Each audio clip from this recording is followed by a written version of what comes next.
Selamat pagi, Kak Topper. Pagi, Ya, Vela. sebelumnya perkenalkan terlebih dahulu ya Kak, nama aku Vela Amelia Oviana, aku mahasiswi Sekolah Vokasi IPB. Boleh Kak Topper perkenalkan diri dulu? Perkenalkan, nama saya Christopher Fernando, biasa panggil Topper. Saya berusia 24 tahun. Saya saat ini tinggal di Kalimantan Timur, Kabupaten Kutai Barat, Kecamatan Bongan. Dan saya asalnya dari Jakarta. Ketika datang ke Kalimantan, itu tuh yang membuat Kak Topper merasa senang atau mungkin takjub tentang Kalimantan, eh, apanya Kak? Nah, saya saat ini bekerja di PT KLK Agri Servindo di bagian manajemen training, dan kebetulan saat ini kebun kami dekat sama ibu kota negara. Jadi itu yang membuat amazing gitu lah ya. Ketika di Kalimantan tuh ngerasa perbedaan budaya apa aja sih Kak? Oh, sangat beda. Jakarta itu kita mengenal namanya keramaian kan. Keramaian, hiburan, terus juga kita punya teman yang banyak. Nah, pertama kali yang ibaratnya membuat saya menjadi bingung itu adalah bagaimana caranya saya untuk survive, untuk mengatasi kejenuhan saya. Jadi itulah, makanya sebelum ke Kalimantan saya beli alat musik namanya kalimba. Di situ saya ibaratnya untuk menghibur diri juga, dan saya juga tahu kalau di Kalimantan itu adalah tempat yang sangat terpencil gitu. Bahkan di Kecamatan Bongan Kutai Barat ini, listrik pun aja cuma menyala dari malam, jam 6 malam sampai jam 6 pagi. Saya juga kagetnya itu di sini itu adat itu sangat dijunjung tinggi. Saya tinggal di Kalimantan sejak Desember 2020 sampai saat ini saya masih tinggal dan mengikuti prosesnya rekrutmen, dan perbedaan itu sangat nampak ketika kami sudah sampai di Kalimantan. Sebagian besar orang yang bekerja di kebun itu adalah orang-orang yang dari Indonesia Timur, dan itu sangat membuat saya untuk menyatu sama mereka itu perlu adaptasi yang sangat Adaptasinya susah gitu lama. ya Kak? Orang Timur itu kan yang orang-orang yang agak sedikit uh, sedikit keras, dan orang-orang Bugis juga, orang-orang Makassar juga sedikit egonya agak-agak sedikit tinggi gitu. Oke, berarti sekitar 1 bulan baru bisa adaptasi ya Kak ya? Ya, 1 bulan. Dan yang paling penting adalah adaptasi alam. Dan saya sebelumnya juga pernah dapat alergi, nyamuknya sangat besar-besar di sini. Ada ulat-ulat yang saya tidak ketahui, kucing, air Kalimantan itu sedikit keruh, sedikit kotor. Mungkin disebabkan pertama dari banyaknya juga di sini tuh tempat muara sungai, dan kemudian juga adanya pertambangan batu bara yang ilegal. Jadi membuat air itu sangat kotor, dan kita tuh perlu menambahkan tawas untuk membersihkan air tersebut. Jadi saya pun di Jakarta kan pakai air yang murni gitu ya. Ketika saya mandi pakai air tawas itu agak sedikit tidak terbiasa. Iya, banyak banget sih ya Kak perbedaannya kalau emang beda pulau tuh. Terus Banyak gimana sekali. cara Kak Topper itu mengatasi cultural shock itu? Jadi saya mulai dari pengalaman, saya belajar dari senior juga. Yang pertama, untuk menganalisa permasalahan sosial yang ada di sini, kita harus tahu juga di mana bumi diinjak, di sana langit dijunjung. Dan artian di sini itu harus menerapkan hukum adat dan hukum sosial. Jadi kita juga harus saling pengertian antara satu sama lain. Dan untuk masalah alam itu, saya percaya sama imunitas. Jadi semakin banyak kita mendapat serangan dari hewan itu, semakin tinggi imunitas kita. Dan yang perlu Oke, berarti sekarang Kak pelajaran. Kak Topper tuh udah ngerasa nyaman ya tinggal di Kalimantan. Dibilang nyaman, enggak, karena enggak juga. Kita dibilang enggak nyaman, ya enggak juga Oh, ya, biasa aja gitu ya. karena biasa aja. Soalnya gini, di sini tuh aku dari dulu sebelum berangkat ke Kalimantan, aku dititipkan pesan sama orang tua untuk mencari keluarga. Jadi ketika saya di sini pun mencari keluarga, dalam artian mencari kekerabatan, mencari orang-orang yang bisa saya dekati untuk menjadi keluarga. Itu yang membuat saya nyaman.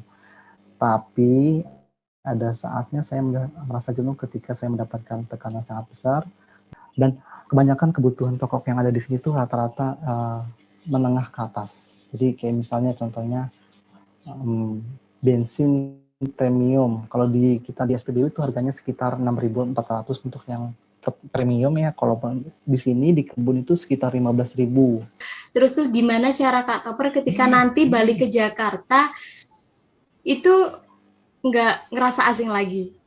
Cara untuk membuat saya menyimbangkan antara kebudayaan, maksudnya kehidupan yang di sini dan kehidupan yang di Jakarta itu cara saya adalah berkomunikasi. Dua juga saya sering buka-buka foto kenang-kenangan waktu SMA, kuliah, foto bersama keluarga. Dan yang terakhir juga saya juga sering-sering, kadang-kadang saya tuh kalau di rumah jenuh, saya buka YouTube, saya lihat berita-berita tentang Jakarta yang kemarin kebanjiran. Oke Ya Kak begitulah. Topper, iya kayaknya udah cukup gitu aja. Terima kasih Oh, udah banyak. nambah lagi. Saya senang loh ditambah. Udah deh Kak Hmm. gitu aja. Yap, terima kasih banyak bantuan dan waktunya ya Kak. Makasih. Ya, Selamat sama-sama. siang.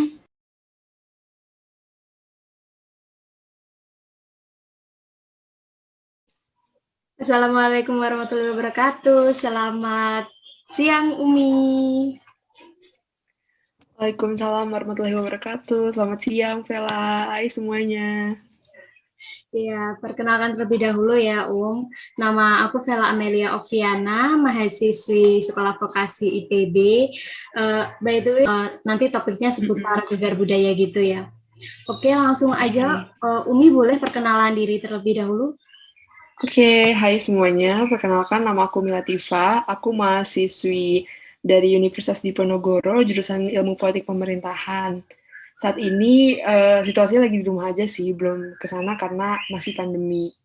Pindah ke Indonesia dari kapan, Jadi awalnya itu aku lahir di Hungari, terus 2 tahun kemudiannya aku ke Chile, Amerika, balik ke Indonesia cuman beberapa bulan, balik lagi ke Hungari, Polandia, karena di bagian di Eropa bagian keempat, akhirnya balik lagi ke Indonesia, tapi belum sempat ganti asas negaranya, warga negaranya. Apa sih yang membuat Umi merasa senang ketika tiba di Indonesia?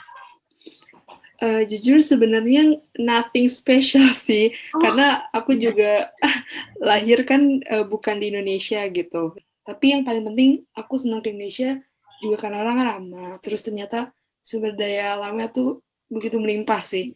Kayak beda banget pas aku ke ke negara-negara lain di Indonesia, kayak misalnya di New York waktu itu kayak modern banget dan nggak se-cultural di Indonesia gitu. Kalau untuk perbedaan budaya, Umi mulai merasakan perbedaan budaya antara Indonesia dan negara-negara yang pernah Umi tinggali sebelumnya itu kapan? Semenjak aku duduk di bangku SMA sih. Apa aja perbedaan sosial budaya yang Umi rasakan? Jadi soal pertemanan kali ya, yang aku merasakan gitu. Kan kalau di Indonesia mungkin kental sama yang namanya menghormati sama jenis gitu. I know sih menghormati sama jenis, cuman dulu ketika aku masih di luar gitu, aku temenan sama cowok atau jalan misalkan sama cowok, bahkan yang even mereka udah punya pasangan pun itu nggak apa-apa gitu. Cuman kalau di sini dibilangnya tuh sebagai apa ya? Ini normal, is normally, kecuali kalau ada something fishy di antara kita, baru itu diperlu tanyakan. Tapi ini kan hanya sekedar hangout bareng, kenapa harus dipermasalahkan? Seperti itu aja sih. Oke, itu semua cultural shock yang Umi alamin ya. Terus gimana cara Umi mengatasinya? Sebenarnya nih, walaupun aku itu ya anak diplomat gitu yang sering pergi ke negara-negara, tapi aku masih berpegang teguh gitu sama namanya norma agama yang diajarkan sama mamaku gitu. Di mana bumi itu berpijak, kita harus benar-benar menghormati gitu. Kan kita juga hidupnya bersosial ya, nggak mungkin kita bakal hidup sendiri yang nggak membutuhkan orang. Jadi di mana kita berada itu harus dijunjung tinggi budaya tersebut. Aku sih kayak gitu ya cara mengatasinya. Meskipun emang kurang suka atau kayak kurang nyaman, cuman ya ya di sini kita berpijak gitu. Harus nggak mau harus menghormati sesama lainnya. Seperti itu sih. Oke, udah ngerasa nyaman nggak di Indonesia nih? Eh, aku sih jujur aja nyaman ya, tapi belum terbiasa kayak duduk kayak misalkan dalam hal di toilet atau toilet umum kan, kadang ada yang sorry banget ya, kayak ada yang jongkok atau gimana tuh aku kurang bisa. Terus yang kedua Oh, kayak soal dalam hal makanan kali ya, ada yang nggak cocok gitu sama aku.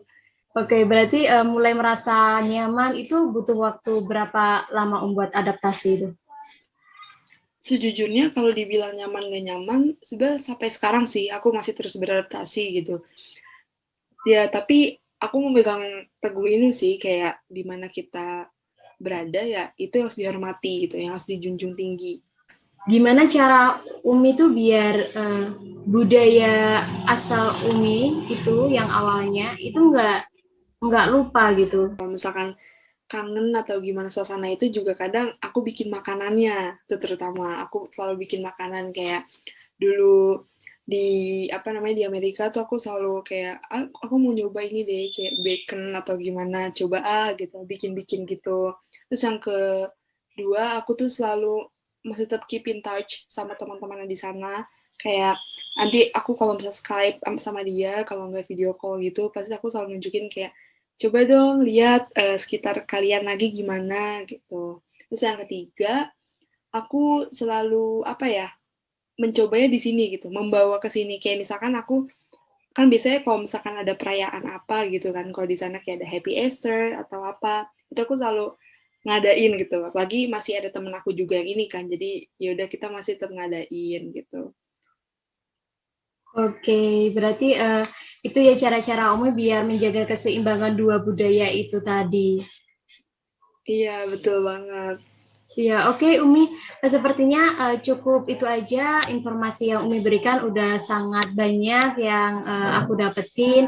Terima kasih buat waktunya sekali lagi. Maaf mengganggu dan jangan kapok-kapok untuk aku wawancarai lagi ya Umi ya. Dengan senang hati. Terima kasih. Wassalamualaikum warahmatullahi wabarakatuh Umi. See you. Waalaikumsalam warahmatullahi wabarakatuh. See you, Bella.